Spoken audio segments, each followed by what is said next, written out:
नमस्कार, मैं हूं अर्चित और आप देख रहे हैं पहल टाइम्स। तो चलिए रुक करते हैं इस खास खबर की ओर।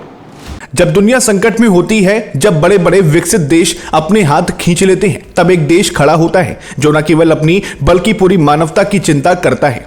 आरएसएस प्रमुख मोहन भागवत ने आज मर्यादा महोत्सव के मंच से भारत की इसी अजय शक्ति और उदारता का उद्घोष किया।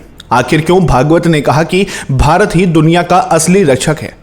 आज मर्यादा महोत्सव के पावन अवसर पर स्वयंसेवकों और प्रबुद्ध जनों को संबोधित करते हुए सरसंघ चालक मोहन भागवत ने कहा कि भारत का स्वभाव कभी स्वार्थी नहीं रहा। उन्होंने याद दिलाया कि पिछले कुछ वर्षों में जब भी किसी देश पर प्राकृतिक आपदा या आर्थिक संकट आया, भारत ने बिना किसी भेदभाव के सबसे पहले मदद का हाथ बढ़ाया।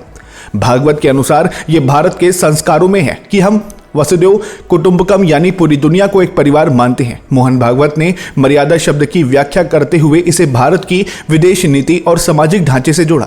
उन्होंने कहा कि मर्यादा का अर्थ केवल नियमों का पालन करना नहीं, बल्कि दूसरों के दुखों को अपना समझना है। आज जब दुनिया युद्ध और अस्थिरता के दौर से गुजर रही है, तब भारत शांति और संतुलन बनाए रखने के लिए एक धुरी का काम कर रहा है। चाहे वो वैक्सीन पहुंचाना हो या आर्थिक मदद, भारत ने साबित किया कि वह दुनिया का सच्चा मित्र है।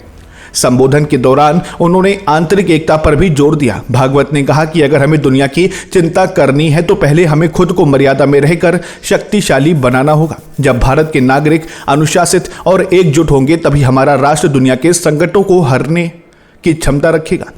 उनके इस भाषण को भारत के बढ़ते वैश्विक कद और कूटनीतिक जीत से जोड़कर देखा जा रहा है। मोहन भागवत के इस बयान पर आपकी क्या राय है? कमेंट बॉक्स में अपनी राय साझा करें।